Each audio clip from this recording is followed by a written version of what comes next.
ზიად მობრძანებისთვის და პირველი კითხვა, რომელზეც მინდა რომ დაგისვათ, ეხება ქალბატონ ნანა დევდარიანს, რომელმაც რამდენიმე დღის წინ საკმაოდ ხმაური დატოვა ქართული ოცნება და ისაუბრა კოალიციაში რაღაც შიდა დაპირისპირებებზე. თუ შეგიძლიათ განმარტოთ მიზეზი, რის გამოც ქართული ოცნება დატოვა ნანა დევდარიანს? მე ალბათ თვითონ ნანა დევდარიანს უნდა გითხოთ ამის შესახებ. ქართული ოცნება არის საზოგადოებრივი ორგანიზაცია.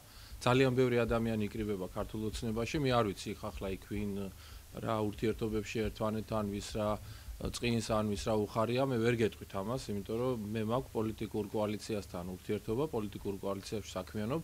ამიტომ მე ვფიქრობ, ნანა დევდარიანს არ აქვს პრობლემა საუბრის, ლაპარაკის, რომ მოიწვიოთ და გითხოთ, ყველაფერზე გაგცემთ გულახდილად პასუხს. ეს არ არის ადამიანი, რომელსაც კომუნიკაციის პრობლემა აქვს და არც თქვენ არ გაქვთ მასთან კომუნიკაციის პრობლემა. ცნობი არის მიზეზი რის გამო დატოვა? არ ვიცი და არ მაინტერესებს მე ესეთი რაღაცა კონკრეტული და ემოციური საკითხები პიროვნებებთან დაკავშირებული. თან გეუბნებით, ეს არის საზოგადოებრივი მოძრაობის საკითხი, მე არა ვარ ამ საქმეში კომპეტენტური. და კიდევ ერთხელ რჩევას მოგცემთ, რომ ნანა დევდარიანს თავად გითხეთ და ყველაფერზე გიპასუხებთ დარწმუნებული ვარ. ბატონო ზია, თქვენ განაცხადეთ ერთ-ერთ ინტერვიუში, რომ ამ გაერთიანებაში ნებისმიერ ადამიანს შეუძლია გაწევრიანება და ვისაც სურვილი აქვს შემოგვიერთდეს. გაზეთ ალიაში იყო თქვენი ინტერვიუ ამასთან დაკავშირებით. თუმცა ფაქტია, რომ სხვა პოლიტიკოსებისთვის, თუნდაც ნინო ბურჯანაძისთვის დღემდე ბიზინა ივანიშვილის კოალიციის კარი დაკეტილი არის. რატომ არ ხდება ქალბატონ ნინო ბურჯანაძესთან, თუნდაც იგივე კახა კუკავასთან საუბარი, როდესაც თუნდაც კობა დავითაშვილისაც თქვენთან მიმდინარეობს უკვე ეს ახალი თემა არ არის, ამ თემაზე ძალიან ბევრი კითხვები ისმის და მე პასუხი ისევ იგივე მაქვს. ყველა ადამიანთან, ყველა პოლიტიკოსთან, ყველა ორგანიზაციასთან, ყველა არასამთავრობოსთან თუ გნებავთ თანამშრომლობის შესახებ, გადაწყვეტილებას მიიღებს თვითონ კოალიცია და ამ გადაწყვეტილების მიღების შემდეგ ეცნობება საზოგადოებას. რაც შეეხება იმას, რომ აი ვინმესთან საბოლოო გადაწყვეტილება არის მიღებული, ეს გაფართოება კოალიციის ამა თუ იმ ფორმით არჩევნების ბოლო წუთამდე იქნება შესაძლებელი. ამიტომ აქ ვინ მოხვდება ხვალ, ვინ იქნება, ზეგ ვინ იქნება, ეს ბევრს აწუხებს, ძალიან ბევრს და მე პირადად ჩემ პოზიციას გეტყვით, რომ ყველა ადამიანი, რომელსაც აქვს რესურსი, რომელსაც ამდენი წლის განმავლობაში აქვს გამოცდილება სააკაშვილის რეჟიმთან ამა თუ იმ ფორმით პოლიტიკური თვალსაზრისით, რა თქმა უნდა, დაპირისპირების, მე ვფიქრობ, ამ ადამიანების დატოვება ისე რომ ეს რესურსი არ გამოიყენო, ეს არ იქნება სწორი და კოალიციაშიც უნდა გითხრათ, რომ ზუსტად ასეთი ტიპის მიდგომები არსებობს. ეხლა რამდენად ჩქარა მოხდება ვინმესთან ინტეგრაცია, რამდენად ძნელად მოხდება, ან ვინმესთან არ მოხდება, რა თქმა უნდა, ეხლა ყველასთან ინტეგრაცია ეს შეუძლებელია და თქვენც კარგად გესმით, რომ არ მოხდება, მაგრამ რა ფორმით იქნება, როგორ იქნება, ხა ფორუმთან დაკავშირებით ხშირად კითხვებს ვამენ ხოლმე. მიმდინარეობს ასეთი ტიპის მუშაობები გაერთიანებასთან, გაძლიერებასთან დაკავშირებით, როგორც იქნება შედეგი, ამას ყველანი თქვენ გაიგებთ. პირველ რიგში თქვენ გაიგებთ. ანუ თქვენი საუბრით თუ სწორად გავიგე, არ არის გამორიცხული, რომ ადრე თუ გვიან მოხდეს თანამშრომლობის დაწყება ქალბატონ ნინო ბურჯანაძესთან. ვისთანაც მოხდება თანამშრომლობის დაწყება, ამის შესახებ პირველი გაიგებთ თქვენ. ეხლა თუ ბურჯანაძეზე ცალკე მკითხავთ, კუკავაზე ცალკე ქალბატონ ბურჯანაძესთან დაკავშირებით. მე არ გიპასუხებთ, იმიტომ რომ ვისთანაც მოხდება თანამშრომლობის გაფორმება, ამის შესახებ თქვენ გაიგებთ. ძიძიგურთან რომ მოხდა თანამშრომლობის გაფორმება, როცა უკვე გადაწყვეტილი იყო საკითხი, ამის შემდეგ გაიგეთ თქვენ ამის შესახებ. ასევე იქნება, როცა უკვე გადაწყვეტილება იქნება მიღებული, ამის შემდეგ გაიგებთ. რაც შეეხება კონკრეტულად ეხა ვისთან რა დამოკიდებულებაა, ვისთან რა მიმართებაა და რაღაცა ამ თემებზე ჩვენ არ ვაპირებთ ღიად საუბარს. ბატონო ზიად, ფორუმი ახსენეთ თქვენ და გავრცელდა ასეთი ინფორმაცია თქვენს ბრძანეთ და დაადასტურეთ, რომ მიმდინარეობს მუშაობა ეროვნული ფორუმის წარმომადგენლებთან, თუმცა არის ასეთი ინფორმაცია, რომ მათ სთავაზობს ბიზინა ივანიშვილი კონკრეტ, ანუ არა პარტიის გაერთიანებას მის კოალიციაში, არამედ კონკრეტული პიროვნებების გაერთიანებას, ისევე როგორც მოხდა თქვენსა და კობა დავითაშვილის შემთხვევაში, როდესაც გამოაცხადეთ, რომ წყვეტთ პარტიულ მუშაობას და დამოუკიდებელი სტატუსით ერთვებით კოალიციის მუშაობაში. მე გეტყვით ერთ ძალიან საინტერესო პასუხს. მარტო ჩვენ კი არ პარტიულ მუშაობას. პარტიულ მუშაობას წყვეტენ რესპუბლიკელებიც და თავისუფალი დემოკრატებიც. ჩვენ ყველანი გადავდივართ კოალიციურ რეჟიმში სამუშაოდ. ასე რომ რაღაც საუბარი იმაზე, რომ ვიღაცა დისკრიმინაციული ფორმით არის გაერთიანებული, ჩვენ არა ვართ დისკრიმინაციული. მე ვარ პოლიტიკურ მმართველი ორგანოს წარმომადგენელი კოალიციის. ვარ ასევე სერიოზული სტრუქტურული დანაყოფის ხელმძღვანელი. მთელი ჩემი პარტიული რესურსი, რომელიც არის მთლიანად არის გადასული ქართული ოცნების კოალიციაში. ჩვენი ყველა ოფისი გადავიდა ქართული ოცნების განკარგულებაში და ის ოფისიც მათ შორის, რომელიც ფალიაშვილზე გვაქვს, არის ქართული ოცნების. ამიტომ აქ არავით არ დისკრიმინაცია არ არის და თუ ვინმე სურს აქ წარმოაჩინოს, რომ რაღაცა ზოგი უფრო ის არის, რა ქვია, ჩართულია საქმეში, ზოგი ნაკლებად ეს ასე არ არის. ამიტომ ყველას აქვს საქმე იმდენია გასაკეთებელი, ჩამოკარგება, რომ ყველასთვის მოიძებნება ძალიან ბევრი იმდენი საქმე, რომ მას დასაძინებლად არ ეცდება და 24 საათის განმავლობაში უნდა იმუშაოს. ბატონ ზვეთ, ბიძინა ივანიშვილმა თავის დროზე ცოტა ორჭოფულად დააფიქსირა თავის მოსაზრება საგარეო ურთიერთობებთან მიმართებაში. ანუ რესპუბლიკელების და ალასანიას მხრიდან მთავარი მიზეზი, რატომაც არ სურთ, რომ ნინო ბურჯანაძესთან ერთად ითანამშრომლონ იგივე ივანიშვილისთან კოალიციაში, არის ის, რომ ნინო ბურჯანაძე ითვლება, ასე ვთქვათ, პრორუსულად. თუმცა ბიძინა ივანიშვილთან არის იგივე მკობა დავითაშვილი, რომელიც არაერთხელ და ძალიან ხშირად ჩადის მოსკოვში. როგორ ფიქრობთ, ანუ რატომ იბლოკება ამ შემთხვევაში ბურჯანაძე და როგორი არის საბოლოო საგარეო მიმართულება ქართული ოცნების? ისე უბრუნდებით იმ თემას, რატომ იბლოკება ის, რატომ არავინ არ იცის, ვინ იბლოკება, ვინ არ იბლოკება. გადაწყვეტილებები, როცა იქნება ამა თუ იმ პერსონის ინტეგრაციასთან დაკავშირებით ამ პოლიტიკური ძალის, ამის შესახებ თქვენ გაიგებთ. ამიტომ გადაწყვეტილად თქმა შეიძლება, როცა უკვე საარჩევნო ბლოკი გაფორმდება, როდესაც ამ საარჩევნო ბლოკის სტრუქტურები, წარმომადგენლები იქნება საზოგადოების ცნობილი, მაშინ იქნება დამთავრებული ამის ფორმირება. ამიტომ თქვენ წინასწარ გააქვთ რაღაცა თქვენი განწყობები და შტაბ-შტილებები ჩამოყალიბებული, ვიღაცა იქნება, ვიღაცა არ იქნება. ჩემთან დაკავშირებითაც, მაგალითად, კონსერვატიულ პარტიასთან მიმართებაშიც თქვენ გქონდათ თქვენი დამოკიდებულება, რომ იქ არის მარტო 3 და დამთავრდა რა, არავისთან ურთიერთობა და თანამშრომლობა არ იქნება, მაგრამ ეს შეიცვალა, ხო ხედავთ. გარწმუნებთ, რომ კიდე ძალიან სერიოზულად შეიძლება.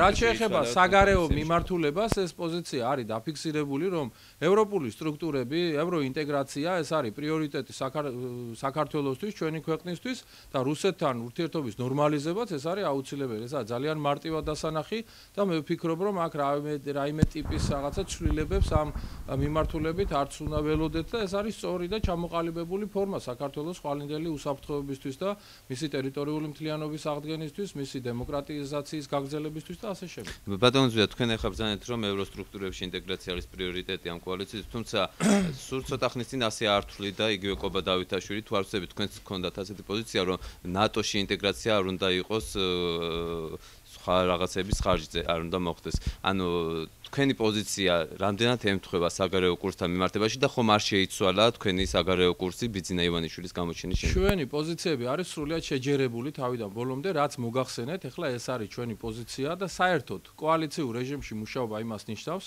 ნებისმიერ საკითხზე, ნებისმიერ თემაზე, რომელიც შეეხება საგარეო საკითხებს, საშინაო საკითხებს, ყველგან ჩვენ გვექნება შეჯერებული მესიჯები და მხოლოდ შეჯერებული მესიჯები იქნება გაჟღერებული ჩვენი მხრიდან.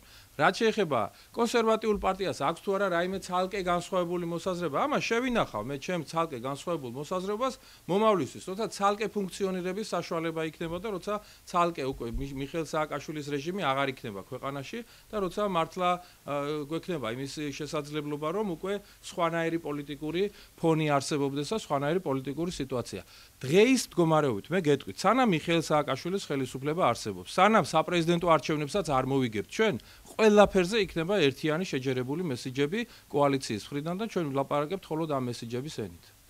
ბატონ ზვია, თქვენ ახსენეთ, რომ კოალიციის კარი იქნება ყველასთვის ღია, მათ შორის ბურჯანაძე, კუკავა და ასე შემდეგ. როგორ წარმოგიდგენიათ ორი დაპირისპირებული მხარის ერთად ყოფნა? მე ვგულისხმობ ამ შემთხვევაში ნინო ბურჯანაძეს და ბატონ ირაკლი ალასანიას. რამდენიმე დღის წინ ბურჯანაძემ აღნიშნა, რომ კოალიციას ეშინია მისი იქ ყოფნა, ასე ვთქვათ. მე ესეთი რამ არ მithქვამს, რომ ესე იგი ყველა პოლიტიკური ფიგურა იქნება კოალიციაში და არც ვიტყვი, დღესაც ვიტყვი, რომ ყველა რა თქმა უნდა არ იქნება და ვერ იქნება. მე ვამბობ, ყველა ადამიანი, რომელსაც აქვს რესურსი, რომ მიხეილ სააკაშვილის რეჟიმის შეცვლაში მოგვეხმაროს პოლიტიკური საშუალებებით, უნდა იქნას გამოყენებული და როგორ იქნება გამოყენებული, ამასაც გეტყვით. კოალიციის სტრუქტურებში იგეგმება 100,000-მდე კაცის გაწევრიანება, რომელიც იქნება საარჩევნო სტრუქტურებში ჩართული. ეს 100,000 ადამიანი მთვარიდან და მარსიდან შეუძლებელია ჩვენ ჩამოვიყვანოთ. ესენი არიან ის ადამიანები, რომლებიც ამდენი წლის განმავლობაში მიხეილ სააკაშვილის რეჟიმის წინააღმდეგ იყვნენ ჩართულები. ამიტომ იმ ხალხისთვის, ვისაც უნდა მართლა ცვლილებები ქვეყანაში, ვისაც უნდა მართლა დემოკრატიული იყოს არჩევნები, ვისაც უნდა რომ მომავალი არჩევნები ვერ გააყალბოს მიხეილ სააკაშვილმა, მათთვის საქმეც ბლომად არის, კარიც ღიაა და სამუშაოდ ძალიან ბევრი იქნება. ჩვენ გვაქვს ასეთი მიდგომა და ეს მიდგომა არის ძალიან სწორი. სხვათა შორის მინდა გითხრათ უბრალოდ ინფორმაციისთვის, რამდენიმე დღეში უკვე დაიწყება საერთო კოალიციის ოფისების გახსნა, როცა ეს აბრები გაჩნდება ქართული ოცნების, თქვენ უკვე გეცოდინებათ, რომ უკვე ოფიციალურადაც ამთავრებენ პარტიები ცალ-ცალკე რეჟიმში მუშაობას, კოალიციაში შემავალი პარტიები და გადადიან ერთიან კოალიციურ რეჟიმში სამუშაოდ.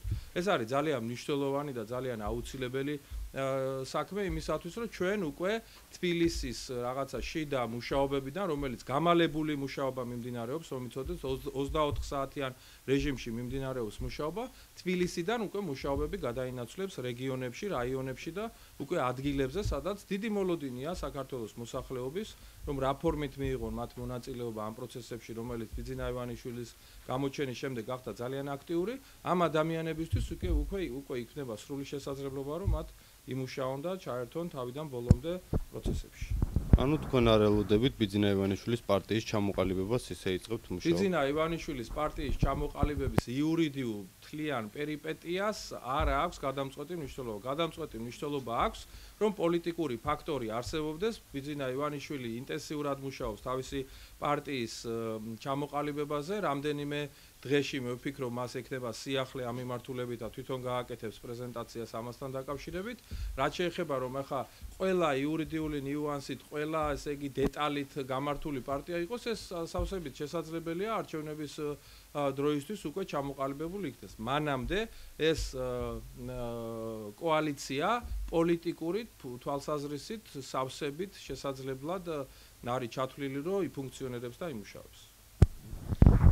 და ბატონო ზიად ლეიბორისტულმა პარტიამ გიორგი გუგავამ კერძოდ გააკეთა რატო გეღიმებათ? თქვენ რატო გეცინებათ? გააკეთა განცხადება, რომ ბიძინა ივანიშვილის კოალიციის ირგვლივ შეკრებილნი არიან ანტიეროვნული ძალები, რომლებიც მილიარდერთან მხოლოდ ფულის გამო არიან გაერთიანებულები. რას უპასუხებდით და რამდენად ძალიან მარტივი პასუხი მაქვს, საერთოდ ვინც მე მგონი ხელისუფლება მიატოვა ამ სისულელის ლაპარაკი უკვე კარგა ხანია, უბრალოდ ეხა სხვები აგძელებენ ამ უმადურ საქმეს, რატო აგძელებენ, მე არ ვიცი, ვერ გეტყვით ამას, მაგრამ მე შემიძლია გითხრათ ძალიან მარტივი რამ. დაახლოებით იმ ცვლილებებით, რომელიც კანონმდებლობაში ახლა შეიტანა მიხეილ სააკაშვილმა, საარჩევნო ბლოკს შეუძლია დახარჯოს 40 მილიონი ლარი. ბლოკს მთლიანად საარჩევნო პერიოდის და საარჩევნო წლის განმავლობაში. ეს არის სადღაც 25 მილიონი დოლარი. ძალიან ბევრი ადამიანია საქართველოში, ვისაც არჩევნებში შეუძლია ასეთი რაოდენობის თანხა დადოს. რამდენიმე ათეული შეიძლება ასეთი იყოს. ვერც ერთი ადამიანის გამოჩენა ვერ შეცვლიდა პოლიტიკურ ბალანსს ისე ქვეყანაში, როგორც ბიძინა ივანიშვილის გამოჩენამ შეცვალა. ვინაიდან გაცილებით უფრო მეტია ის დივიდენდი, რომელიც ბიძინა ივანიშვილს გააჩნია ფინანსურ შესაძლებლობასთან მიმართებაში. გაცილებით დიდია მისი ავტორიტეტი, მისი პოლიტიკური რეიტინგი, მისი რეიტინგი, რომელიც უბრალოდ მისი ამდენ წლიანი საქმიანობიდან გამომდინარე ჩამოყალიბდა საქართველოში და მას აქვს მე რამდენიმეჯერ ვთქვი და გავიმეორებ ამას, კაი კაცის რეიტინგი. ეს არის ყველაზე უფრო მნიშვნელოვანი რეიტინგი, პოლიტიკურ რეიტინგზე გაცილებით მნიშვნელოვანი და ასეთი რეიტინგის პირობებში სწორედაც შეიცვალა პოლიტიკური ბალანსი.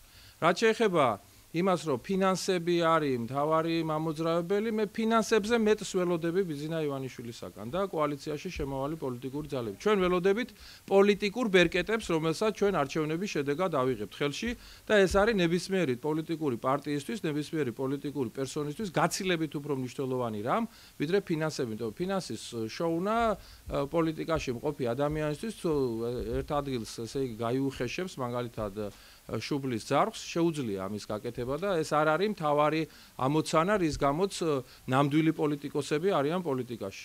გეუბნებით პოლიტიკურ